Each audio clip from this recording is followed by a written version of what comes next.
Game of Thrones fan? If you're like us, you're pumped about this week, but you might need a refresher on last week because 4 seasons in and I still can't get all the names straight. Welcome to Pre-Game of Thrones! First, we checked in with Dany. Daenerys? You know who I mean. She and her army of free men had told the slaves to free themselves, and here we see the fruits of that labor. And by fruits, I mean a total massacre where they line the streets with former slave owners crucified on large wooden crosses, which we're not gonna show you.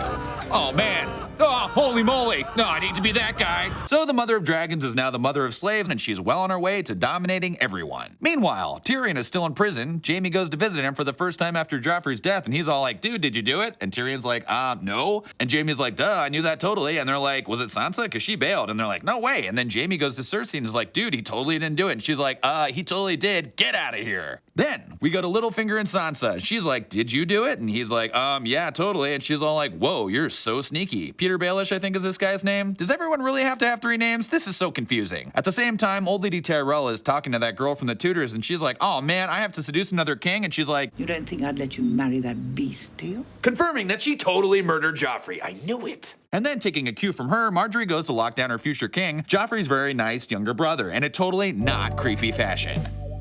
Hey, look, a cat. That's Sir Pounce. Sir Pounce? The kid is gonna be king and that's the best he could come up with? Then, Jaime gives that tall blonde warrior lady one of the Valyrian steel swords forged from Ned Stark's and is like, go protect Sansa. And she gets the titular line of the episode by naming her sword Oathkeeper. Meanwhile, Jon Snow was trying to get the Night's Watch to go take out the mutineers and gets a few volunteers, mainly the dude who cut off Jaime's hand, and we're all like, whoa, is he good now? But he works for Lord Bolton, so let's not trust him for now, okay? Okay. At the same time, the very guys that Jon Snow is getting volunteers to take out are being super nasty and gross at Craster's Keep. Drinking wine out of skulls, they even give up a baby to the White Walkers. Basically, these are the nastiest dudes ever and need to be stopped. Anyway, Bran and Hodor and crew stumble upon the mutineers' camp and totally get busted. They even beat up on Hodor, which is so not cool. Hodor! The kid from Love Actually has a seizure, and this guy, I think it was in Pacific Rim, gets Bran to admit a Brandon Stark of Winterfell. So basically, they're in big trouble. We check back in with this baby, and holy crap, it's a White Walker! Come on, guys, it's way past his bedtime. Oh god, baby White Walker!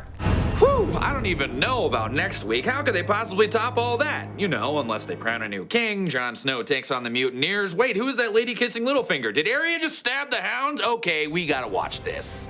Join us next time on Pre-Game of Thrones. Yahoo!